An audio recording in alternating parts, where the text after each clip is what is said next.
이 학년도 수능 굉장히 유명한 지문이죠. 해결의 변증법에 대해서 한번 살펴보도록 할게요.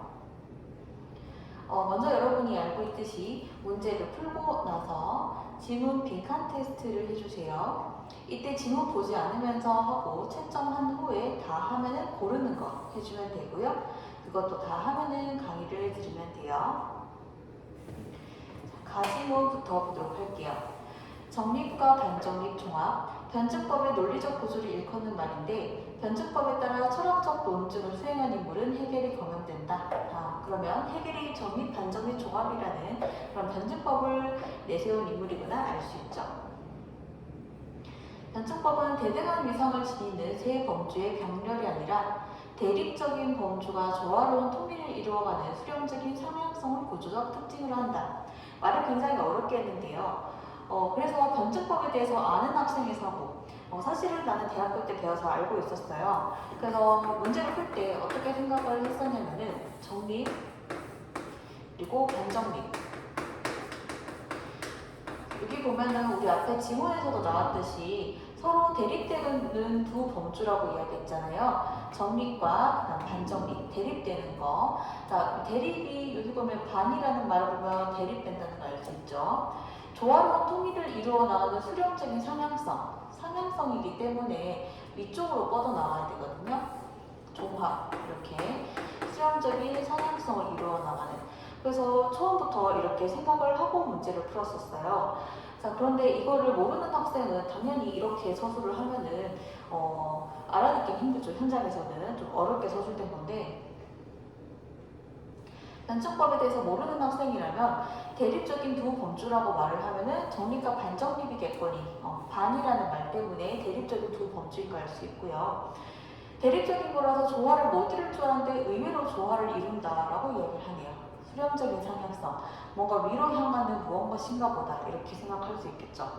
그러니까 사실은 정립, 반정립, 종합이 이 글에서 가장 중요한 개념이긴 한데 이 형의 수능에서 어렵게 숙제를 하려다 보니 가장 중요한 개념을 어렵게 제시를 했어요.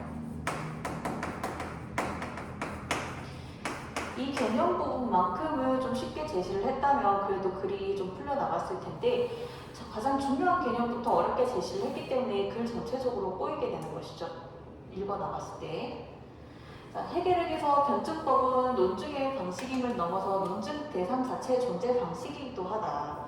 자, 그러면은 논증 방식인 것도 맞고요. 그다음에 논증 대상의 존재 방식도 맞아요. 즉 엄청나게 해겔에게 있어서 변증법은 중요한 개념이구나 생각을 해주면 되겠죠. 세계의 근원적인 질서의 이념의 내적 구조도 이념이 시공간적 현실로 드러나는 방식도 변증법적이기에 이념과 현실은 하나의 체계를 이루며 두 차원의 원리를 밝히는 철학적 논증도 변증법적인 체계성을 지녀야 한다. 이거 굉장히 어려울 수 있는데요. 생각을 해보자면 이게 이념, 세계의 근원은 이념이에요. 자, 그 다음에 근원적 질서가 이념이고 이게 이념이 현실, 시공간 현실에 드러난다. 시공간 적인 현실. 그러면은 이념이 시공간 현실로 드러나는 방식도 변증법적. 그러면은 이념도 변증법에 따르고 시공간 현실도 당연히 변증법에 따르기 때문에 두 차원의 원리를 이념과 현실을 하나의 체계를 이룬다. 왜요? 둘 다 변증법적이기 때문에. 그리고 두 차원의 원리를 밝히는 철학적인 논증도 변증법적 체계성을 가져야 된다. 이념도 시공간적 현실도 다 변증법적이니 모든 것을 변증법적으로 이제 접근을 해줘야 된다. 그런 뜻이 되겠죠? 자, 그리고 이 문단에 해겔은 미학도 변증법적으로 구성된 체계 안에서 다루고자 한다. 당연하겠죠? 이 세상의 모든 것들을 변증법적으로 다루고자 하는 사람이니까. 그에게서 미학의 대상인 예술은 종교 철학과 마찬가지로 절대정신의 한 형태이다. 자, 그러면은 절대정신의 한 형태는 종교 철학 그리고 예술이 되겠네요. 얘가 상위가 되겠고 예술 종교 철학은 하위가 되겠죠. 절대 정신은 절대적 진리, 이념을 인식하는 인간의 절대 정신의 영역을 가리킨다.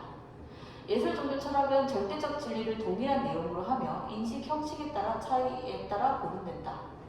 이거를 표로 나타내자면 이때까지 했는 말을 절대 정신, 절대적 진리, 본질적이고 논리적이고 이성적인 거 얘네들이 이게 동일한 내용이에요, 여러분들.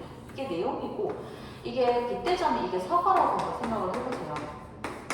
그러면 인식 형식의 차이가 있다라고 하는 것은 예술이라고 하는 것은 뭐 예를 들어서 우리가 눈으로 그 사과를 관찰할 수 있겠죠. 그 다음에 종교 이거 예를 들어서 뭐 전기신호를 뭐 현미경으로 볼까요? 현미경으로 사과를 관찰할 수 있겠고 사과에다가 전기신호를 흘려보낼 수 있잖아요. 인식이라고 하는 것은 안다라는 뜻이잖아요. 그래서 이 동일한 내용을 알아내는 형식의 차이가 있다는 거죠. 둘 다 얘네들 알고 싶어 하는데 이 알아내는 방법이 다를 뿐이라는 거예요. 자, 그래서 여러분들 요거 일단 여러분들 프린트에 한번 채워볼래요? 채워보고 나서 이게 사실은 글의 뒷부분에 전개되는 내용도 미리 다 채운 건데 미리 채워주세요, 여러분.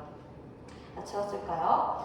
자, 그러면 세계의 절대정신의 세 형태에 각각 대응되는 형식은 직관표상 사유이다. 이때 세 형태라고 하는 것은 정립반정립 종합을 뜻하죠. 직관표상 사유라고 하네요. 우리 아까 표에서 이렇게 되겠죠, 이렇게. 표를 다 이미 채웠고요. 자, 그 다음에 직관이라고 하는 것은 물리적인 대상을 감각적으로 지각하는 지성이다. 물리적인 대상, 예를 들어서 댕댕이가 있다. 그 댕댕이가 뭐 눈으로 보고 손으로 만질 수도 있고 개 소리를 들을 수도 있죠. 강아지 소리를. 자, 그 다음에 표성이라고 하는 것은 물질적 대상의 유무와 무관하게 내면에서 심성을 떠올린다. 그러니까 표성이라고 하는 것은 여러분 지금 여러분 눈앞에 강아지가 없죠. 지금 현장에서. 근데 예를 들어서 얘들아 뭐 강아지를 떠올려봐. 얘를 강아지 말고 얘들아 푸바오를 떠올려봐. 그러면 푸바오가 지금 여러분 눈앞에는 없어도 여러분 속에서도 머릿속에서는 떠오르잖아요. 그쵸? 그것이 바로 표성이라는 거예요. 내 눈앞에 없더라도 마음속에서 떠올릴 수 있다. 자, 사유라고 하는 것은 논리적이고 순수하고 논리적 지성, 굉장히 높은 수준의 사고다 라고 생각하면 되겠죠. 이 세 형태는 직관하는, 표성하는, 사유하는 절대 정신이다. 우리 아까 표를 채웠어요. 그쵸? 정립, 반정립, 종합이 되죠. 해겔에 따르면 직관의 외면성과 평상의 내면성은 사유에서 종합된다. 직관은 겉으로 드러나는 거, 예를 들어서 강아지 눈으로 직접 보는 거 외면성, 표상은 내면성, 속에서 떠올리죠. 사유는 사유에서 종합되고, 그 다음에 그러면 이 말을 다시 한번 분석을 해볼게요. 직관은 눈으로 직접 물질적 대상을 볼 수 있는 이고요. 자, 그 다음에 그래서 외면성이라고 표현을 한 거예요. 그 다음에 표상의 내면성은 표상은 내면에서 심성을 떠올리기 때문에 내면성이라고 표현을 한 것이죠. 그래서 얘가 정립, 반정립, 종합이 되죠. 이에 맞춰서 예술의 객관성과 종교의 주관성은 철학에서 종합된다. 자, 그러면은 정립, 반정립, 그다음에 이게 종합이죠, 그렇죠? 그러면 요거 여러분들은 프린트에는 테스트가 돼 있겠지만 이건 정답이죠? 정립, 반정립, 종합. 형식 간의 차이. 이때 여러분 형식 간의 차이는요, 주관식에 정립, 반정립, 종합이 들어가면 돼요. 형식 간 차이란 거는 세 가지 형식이죠. 인식 수준의 중대한 차이가 발생하는데 해겔에게서 절대 정신의 내용인 절대적 진리는 본질적, 논리적, 이성적, 가장 수준 높다. 그래서 이러한 내용은 예술은 직관하고 종교는 표성하고 철학은 생각을 하기에, 사유를 하기에 이 세 가지 형태는 단계적 등급이 매겨진다. 자, 단계적 등급이 매겨진다랑 똑같은 말은 이 세 가지 형태 간에는 서로 차이가 있다는 뜻이죠. 산문단 첫 번째 줄의 형식 간의 차이와 동일한 말이 되죠. 자, 그 동일한 말을 다르게 소설하고 있어요. 예술은 초보 단계, 종교는 성장 단계, 철학은 완숙 단계의 절대 정신이다. 자, 그래서 이에 따라서 예술, 종교, 철학의 진행에서 명실상부한 절대 정신은 최고의 지성에 의거하는 철학뿐이며 예술이 절대 정신으로 기능할 수 있었을 때가 있는데 그거는 인류의 보편적인 지성이 미발달 때 머나먼 과거에는 예술이 절대 정신으로 기능했었다. 자, 그래서 철학을 굉장히 높이고 예술을 이제 내리고 있죠, 그쵸? 자, 나그를 보도록 할게요. 변증법의 매력은 종합에 있다. 아, 나그는 종합을 높게 평가하는구나. 종합의 범주는 두 대립적인 범주. 자, 이렇게 말하면 여러분이 현장에서 무엇을 가리키는지 알아야 돼요. 두 대립적이라고 하면 정립과 반정립이죠. 하나의 일반적인 승리로 끝나도 안 되고 두 범주의 고유한 본질적 규정이 소멸되는 중화 상태도 안 돼요. 자, 하나의 패배, 하나의 승리 안 돼요. 그리고 각각의 속성이 없어지는 중화 상태도 안 돼요. 각각 개별이 모두 소중하다 이렇게 전개되겠죠. 일방적인 승리라고 하는 것은 부정적이죠. 한쪽이 승리, 한쪽이 패배니까요. 즉 한쪽이 강화되고 한쪽이 약화되는 거 안 돼요. 자, 그 다음에 중화상태 부정적이죠. 각 특성의 경계가 모호해진다라고 하는 것. 요거 힌트 요 부분. 자, 모호해지는 거 안 돼요. 종합은 양자의 본질적 규정이 유기적 조화를 이루어야 하는 것이다. 자, 양자라고 했을 때 정립과 반정립이죠. 계속 여러분 이렇게 살려 읽어야 돼요. 무슨 말 뜻하는지. 자, 그래서 질적으로 고양된 최상의 범주가 생성됨으로써 성립되는 것이다. 종합이라고 하는 것은요, 양자라고 하는 건 정립, 반정립, 유기적 조화는 긍정적인 말이죠. 유기적 조화랑 일방적 승리는 반대관계, 유기적 조화랑 중화상태 반대관계예요. 질적으로 고양된 최상의 범주가 생성됨으로써 성립한다. 매력은 종합에 있다는 것이죠. 자, 그래서 종합은 여기 이 문단 해겔이 강조한 변증법의 탁월성도 이것인데 종합은 양자의 본질적 규정이 유기적 조화를 이루어 질적으로 고양된 최상의 범주가 생성됨으로써 성립된다. 즉 여기 됐고 그 다음에 변증법의 탁월성 변증법의 탁월성이 바로 이것이죠. 그렇죠? 자, 이것 긍정적. 자, 이것이 의미하는 바는요. 자, 여기에 보면은 바로 유기적 조화죠. 그렇죠? 유기적 조화.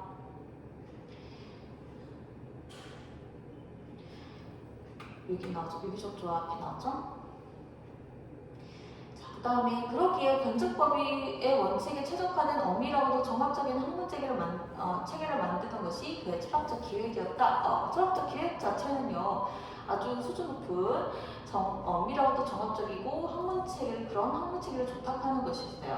기획 자체는 긍정적이었단 말이죠. 그의 철학적 기획은 긍정적, 즉 유기적 조화를 원했다는 것이죠. 해겔은. 자, 그런데 그가 내놓은 성과물들 이렇게 흠결 없이 완수했어? 그러면은 그 기획은 긍정적, 유기적 조화인데 그런데 그런 때라는 접속사를 썼기 때문에 그가 내놓은 성과물들에 대해서 부정적으로 평가하는 글이 이어지겠죠. 흠결이 있다. 철학적 기획은 흠결이 있다. 기획이 흠결이 있게 전개되었다. 흠결이 있다고 있게 전개되었다. 고 말을 할 가능성이 높죠.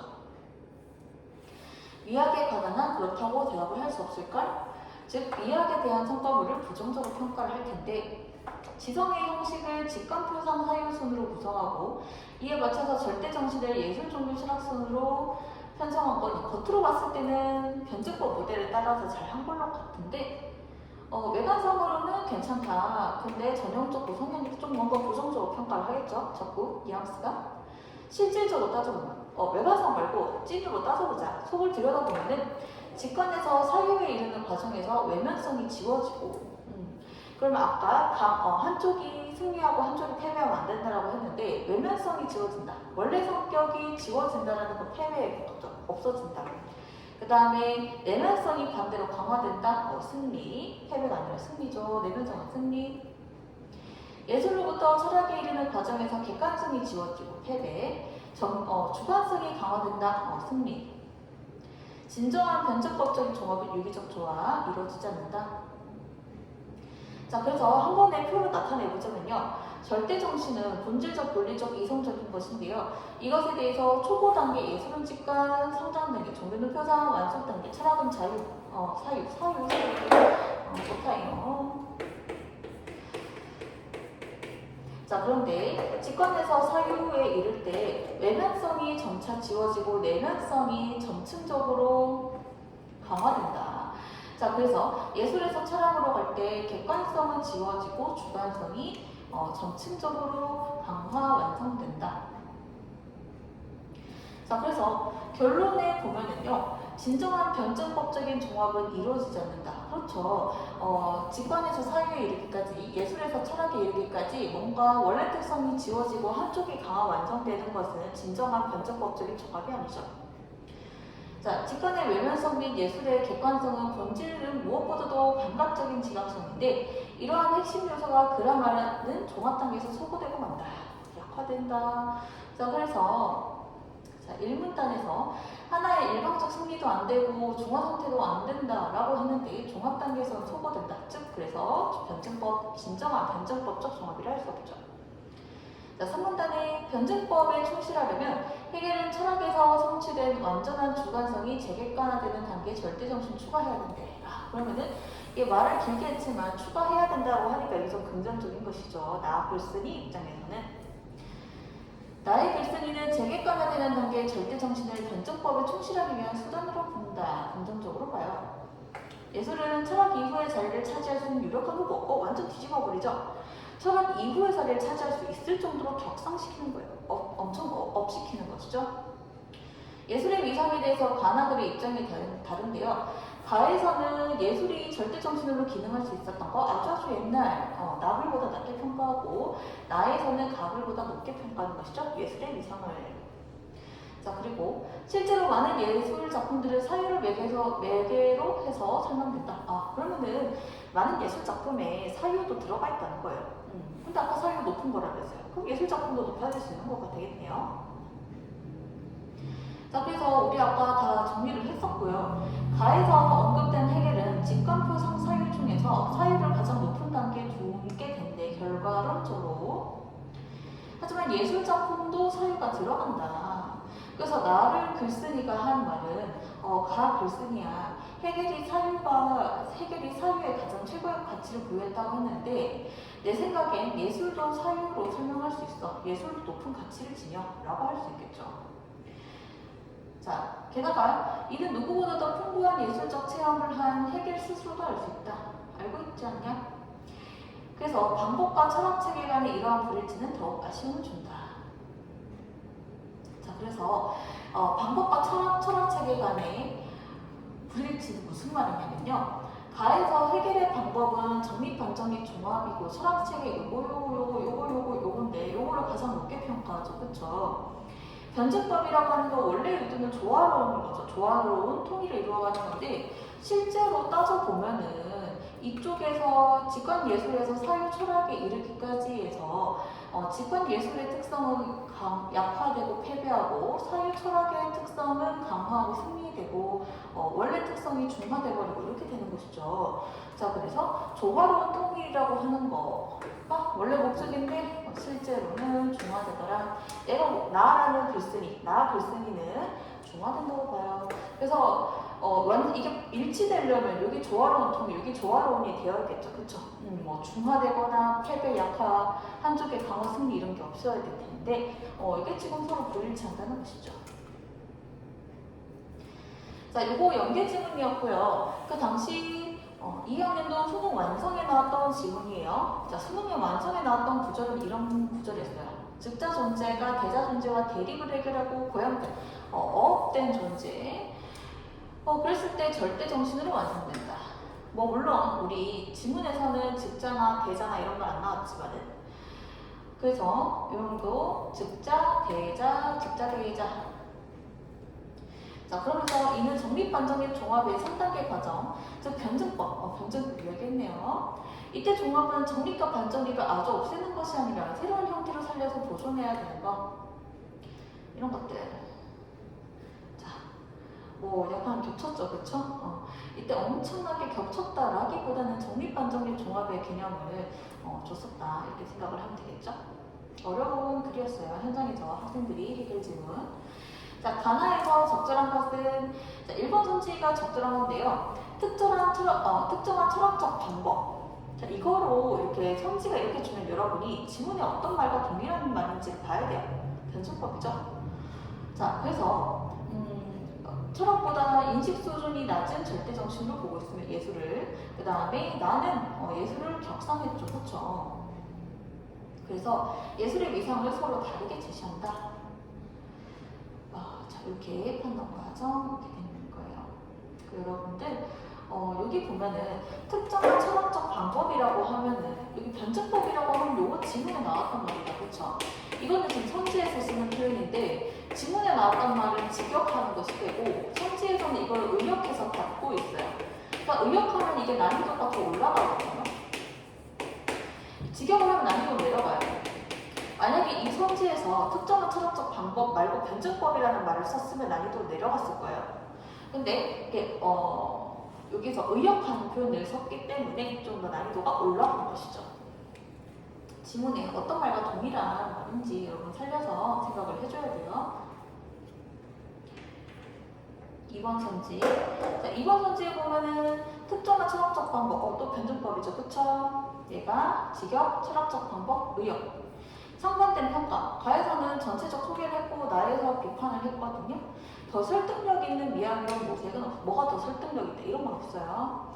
상반된 평가에 대해서도 얘는 전반적인 소개고 그다음 얘는 변증법에 대해서 비판하는 거라서 이거에 대해서 X로 생각하는 학생도 있을 것 같아요. 예술에 대해서는 서로 다르게 평가를 했지만은 철학 변증법 그 자체에 대해서 평가는 요거는 전반적 소개고 얘는 비판이니까 요거 보고 상반된다고 할 수 있을까? 애매하거든요. 사실 이 부분은. 근데 더 설득력 있는 이야기로는 모색한다. 요 부분은 확실하게 틀렸죠. 그래서 요거에 대해서는 의견이 있을 것 같아요. 동그라미 X 등으로 나눌 수 있을 것 같아요. 하지만 뒤에 완전하게 틀린 게 있죠. 자, 그 다음 3번 선지 보도록 할게요.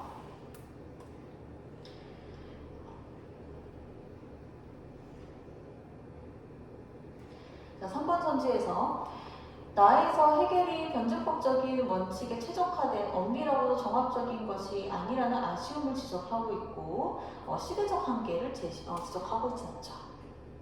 그 다음에 범주적으로 유형화 처음으로 등장한 말이죠.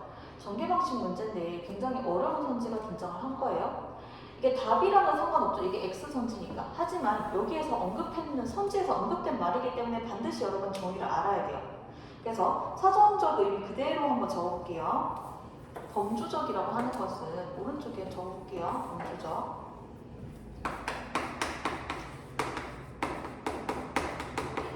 동일한 성질을 가진 종류를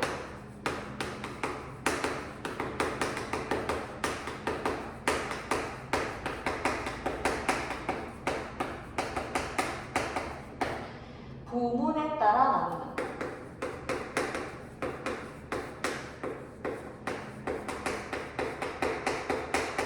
나눈다는 뜻이고 그 다음에 유형화 유형화라는 것은요 공통되는 성질이나 특징에 따라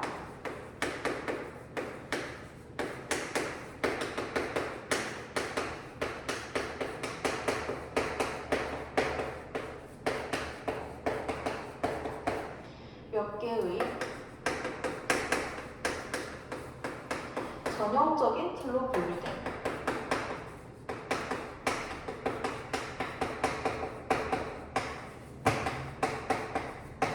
그런 뜻이에요. 공통된 것끼리 묶는다 그렇게 생각을 해주면 돼요. 공통된 것끼리 제시하는 거. 그게 범주랑 유형화의 뜻이에요.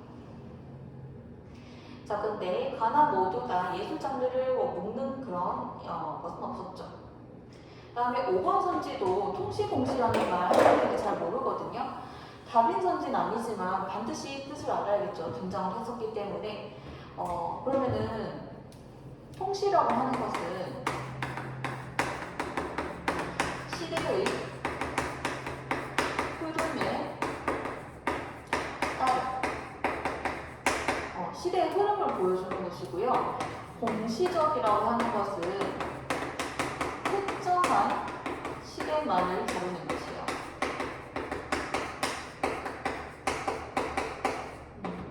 특정한 시대만 다루는 거. 그래서 수직선상에 여러분 그려보세요. 예를 들어 고려시대 의복이 있을 것이고 예를 들어서 조선시대의 의복이 있다. 그 다음에 현대인의 의복,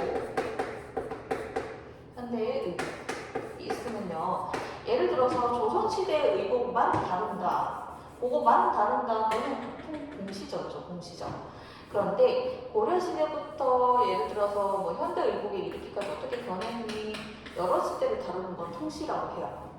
요 말 알아둬야겠죠. 자, 그 다음에 2번 문제 가보도록 할게요. 가에서 알 수 있는 거 적절하지 않은 거. 자, 여기에서도 선지에 나온 말이 지문에 무슨 말과 동일한지 여러분 생각을 해줘야 돼요. 자, 내용의 동일성. 우리 아까 절대정신과 사과에 빗대서 이야기했었죠. 그래서 내용의 동일성이라고 하는 것은 절대정신이라는 동일한 내용을 다루거든요. 얘를 절대정신이라고 여러분이 치환을 해서 생각을 했어야 돼요. 인식이라고 하는 것은 알다라고 이야기했었죠. 아는, 형식, 방법이 세 가지였다, 그렇죠? 직각표상, 사유. 상위성은 서로 다르다라는 뜻이죠. 직각표상, 사유, 정립, 반정립, 종합 이렇게 서로 다른 방식으로 그 절대정신을 파악하려고 했죠. 그 다음에 이번 선지 세계의 근원적인 질서, 바로 이념이죠. 이념이 시공간적 현실은 하나의 변증법적인 체계를 이룬다. 그렇죠. 자, 그래서 이념이 여기 나오듯이 이념이 시공간 현실로 드러나는 방식도 변증법적이다. 아까 그림 그리면서 설명했던 거 있죠? 이념이고 시공간적 현실이고 전부 다 이제 변증법적인 원리들이 들어간다라고 설명했었어요. 자, 그 다음에 상관선지 X인 선지인데요.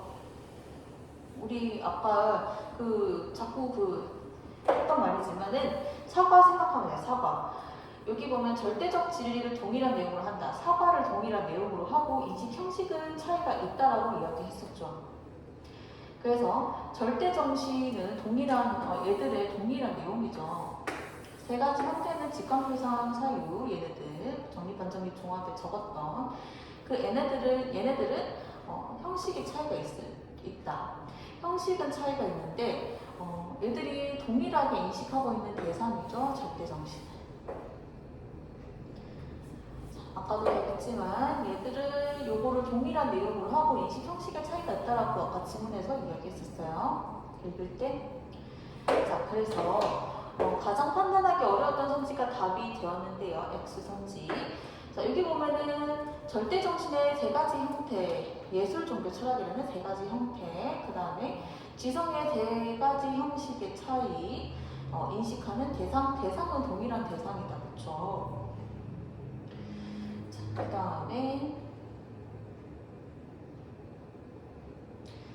4번에 변증법적인 거는 소망적 논증의 방법이자 논증의 방식임을 넘어서 그러면 논증의 방식도 묻고 그 다음에 논증 대상 자체의 존재 방식이기도 하다. 예를 들어서 스탠리 선생님은 강사임을 넘어 스타 강사가 예를 들어서 그러면 강사도 맞고 스타 강사도 맞는 거잖아요. 그쵸? 그것처럼 논증의 방식임을 넘어 논증 방식도 맞고 그 다음에 존재 방식이기도 한 거죠. 그 다음에 5번 선지 절대정신의 내용은 본질적 논리적 이성적 이거는 뭐 지문에 나오는 그대로니까요. 자, 그 다음 3번 문제 보도록 할게요. 이거 학생들이 좀 어려웠어요. 자, 먼 타향에서 밤하늘의 별을 바라본다 라고 하고 있어요. 자, 그럼 내가 서 있는 이 공간이 지금 먼 타향이죠. 타향. 고향은 아니고 다른 곳에 있는데 지금 밤하늘의 별을 내 눈앞에 지금 내 눈에 맺히는 존재다. 그쵸? 자, 그러니까 바라본다라고 하는 건 지금 내 눈앞에 있는 거예요. 그 다음에 같은 곳이니까 타향이겠죠. 타향에서 고향의 하늘을 상기한다.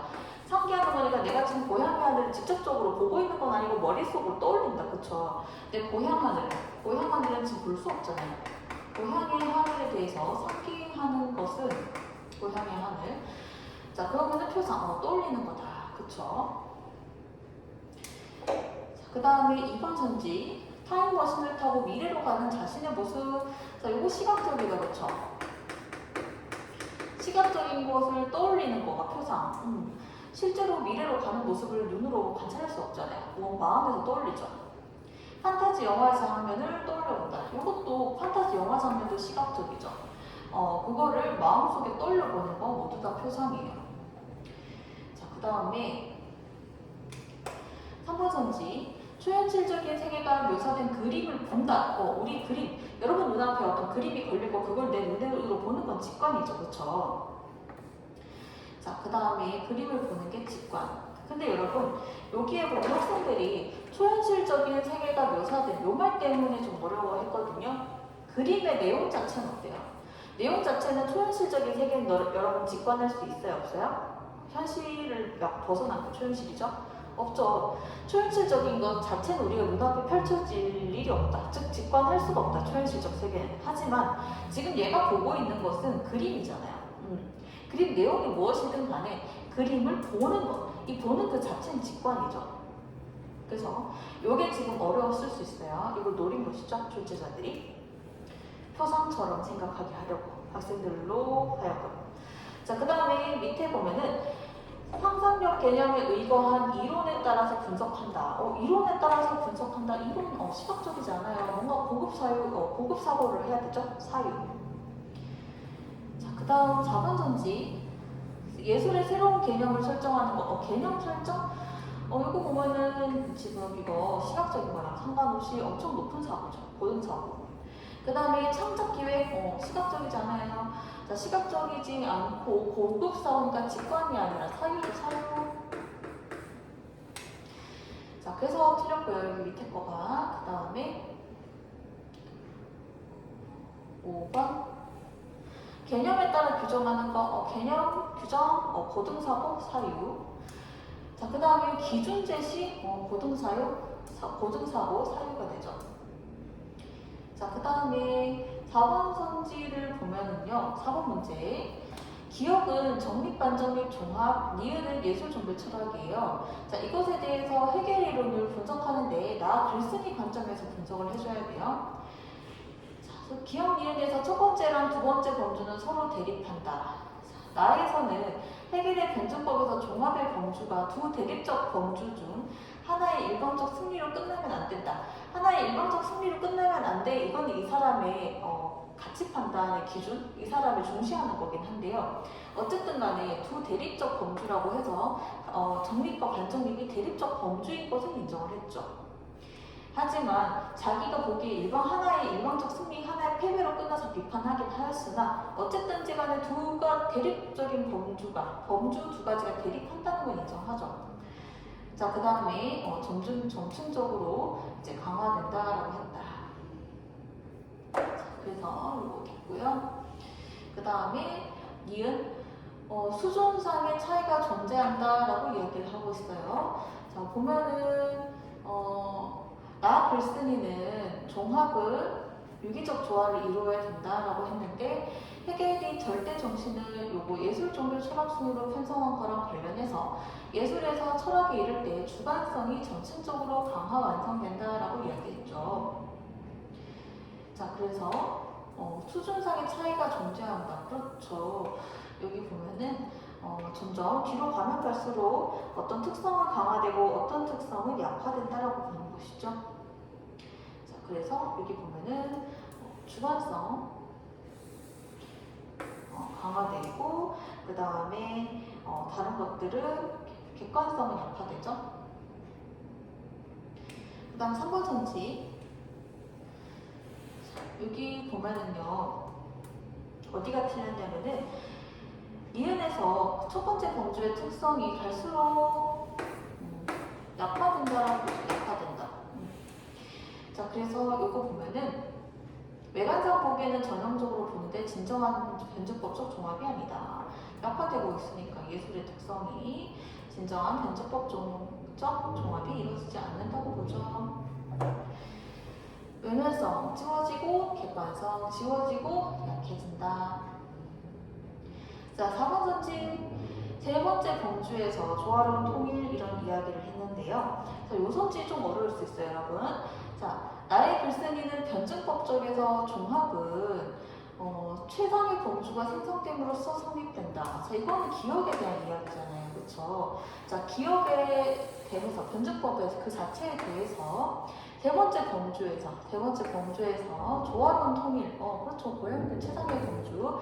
여기까지는 기억에 대해서 맞는 말 하고 있다, 그쵸? 자, 그리고 니은을 보니까 해겔의 미학에서 진정한 종합은 아니다. 해겔의 미학을 잘 따져보면은 진정한 종합이 아니다. 진정한 종합이 아니야. 조합은 통일이 이루어지지 않는다고 봐요. 자, 그래서 아니다, 달리, 그쵸? 자, 그 다음에 지금 청소를 하고 계셔서 그 책상 옮기는 소리가 날 수 있어요. 여러분 이해해 주세요. 10시가 넘어서요. 자, 그 다음에 5번 전지에 보면은요. 범주간 이행에서 수렴적인 상향성이 드러난다라고 했어요. 자, 나에게 글쓴이는 변증법에서 질적으로 고양된 최상의 범주 수렴적 상향성이 드러나지만 해겔의 미학을 보면은 그렇지 않다 이렇게 본 것이죠. 자, 그러니까 기억에서는 수렴적 상향성이 드러나고 니은에서는 그렇지 않다. 자, 오답률 4위 문제 보도록 할게요. 해겔과 나의 글쓴이가 나누는 가상의 대화 적절한 것은, 자, 여기 보면은 해겔이 이 두 천재도 인생의 완숙기에 이르러서 할 최고의 지성적인 통찰을 진정한 예술미로 승화시킬 수 있었네. 자, 그러면은 여기에서 봤을 때요. 그들의 초기 작품은 세련되지 못하고 지적으로 미성숙. 그러면은 지적으로 성숙한 것은 좋은 작품, 지적으로 성숙하지 못한 작품은 미성숙한 작품, 지적으로 성숙하지 않은 건 미성숙하다. 그럼 해겔이 뭐를 인정한 거예요? 예술에도 지성적인 통찰, 사유. 근데 사유 중에서도 높은 수준의 사유는 긍정적으로 평가하는 거고, 진정한 예술미. 그 다음에 초기 작품에 대해서는 지적으로 미성숙한 것. 이 수준이 낮은 것에 대해서 낮은 수준이었다라고 평가하죠. 초기 작품에 대해서. 그러면 결국은 예술에도 뭐가 있다는 걸 인정하는 거예요. 사유가 들어갈 수 있다. 예술이랑 사유랑 관련이 있다는 게 인정되는 그런 말이겠죠. 가상의 대화이긴 한데요. 자, 그랬을 때 나의 글쓴이는 방금, 여러분 여기에 프린트 넣어주세요. 방금 선생님의 그 말씀, 해겔 당신의 그 말씀과 선생님의 기본 논증. 자, 그러면 선생님의 그 말씀은 요거죠. 예술에 사유가 포함되는 것처럼 얘기한 거가 되죠. 그리고 기본 논증 방법은 여러분 알고 있듯이 변증법이죠. 항상 지문에 있는 말과 어떻게 대체해서 읽을 수 있을지 생각을 해야 돼요. 변증법을 연결하면 다음과 같은 말이 됩니다. 자, 근데 1번과 4번이 연결되는 선지이기 때문에 1, 4번 선지를 먼저 볼 거예요. 이론에서는 대립적인 두 범주들의 종합을 이루어야 하는 세 번째 단계. 자, 이론상에서는 변증법에서는 정립 반정립이 종합을 마지막에 수렴적 상향성을 이루죠. 그 다음에 현실에서는 어때요? 현실에서 그 세 번째 단계가 중화한다. 여기서 나에서는 중화하는 거 되게 싫어하죠. 자, 그래서 현실에서는 그게 안 되더라. 중화됩니다. 그렇죠. 자, 그러면 그랬을 때요. 여기에 보면 현실에서 그 범주가 중화된다라고 했을 때, 자, 그럼 여기에서 지금 여기까지는 이론에서는 맞죠, 그렇죠? 현실에서 중화된다라고 했을 때 이게 두 가지로 여러분들 풀이를 할 수가 있는데, 현실에서 경우 1번 두 작가의 초기 단계에서 작품 초기 단계에서는 이렇게 되죠. 자, 그런데 경우 2번 완숙기는 지금 좋은 상태였잖아요, 그렇죠? 자, 완숙기는 좋은 상태였는데 여기에 보면은 요게 이거 부정인데 요거는 긍정인데 부정인데 요거 두 개 매칭이 안 되죠, 그쵸? 매칭이 안 되기 때문에 이렇게 그냥 구조적으로 봐줘도 괜찮고요. 아니면 이렇게 생각을 해줘도 돼요. 현실에서는 두 범주들을 중화한다라고 했는데 해겔이 지금 여기 보면 선생님의 그 말씀이거든요. 선생님의 그 말씀들이 선생님의 말씀, 해결이 중화한다라는 표현을 쓴 적이 있어요? 없어요? 없죠. 해결은 중화라는 개념을 쓴 적이 없어요. 나 글쓴이가 쓴 개념이죠. 그렇게 해서 구조적으로 봐도 되고 아니면 해결이 중화라는 말을 쓴 적이 없으므로 틀린 선지다. 이렇게 가도 괜찮아요. 자, 그리고 4번 선지 보도록 할게요. 자, 4번 선지에서 이론에서는 객관성을 본질로 하는 예술이라고 되어 있어요. 자, 그러면 그쵸. 그래서 정말 현실에서는 객관성이 사라진 주관성. 여러분, 객관성이 사라진 주관성 바로 뭐예요? 중화죠, 중화. 객관성이 사라진 중화되고 소거되고 이게 중화죠, 중화 개념이며 부정적인 말. 아까도 이야기했지만 1번 선지에서 말했지만 해결은 중화라는 말 쓴 적이 있다 없다? 없다. 해결은 중화라는 말 쓴 적이 없다. 이렇게 판단을 해도 되고 그래서 X인 선지다. 이렇게 가도 되고요. 아니면은 그 두 작가의 초기 단계는 긍정적인 초기 단계는 부정적 작품, 후기 단계는 긍정적 작품이라고 평가했는데 둘 다 세모인 것처럼 서술하면은 안 된다. 완숙기 작품 긍정적으로 평가했는데 이렇게 이제 구조상으로 봐도 괜찮아요. 자, 그러면 1, 4번 선지 판단했고 2번 선지 보도록 할게요.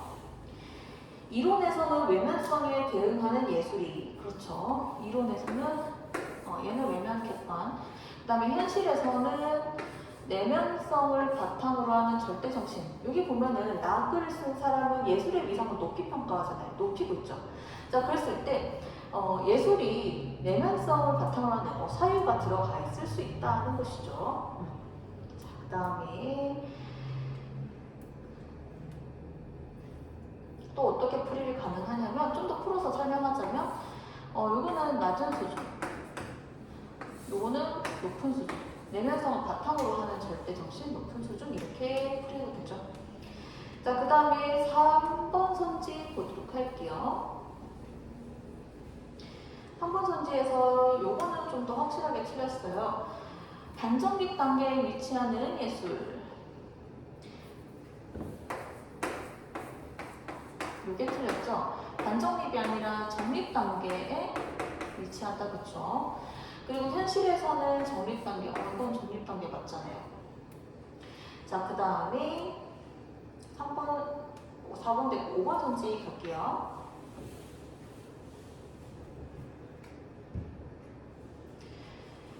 이론에서는 절대정신으로 규정되는 예술이, 자, 그러면은 절대정신으로 규정되는 예술?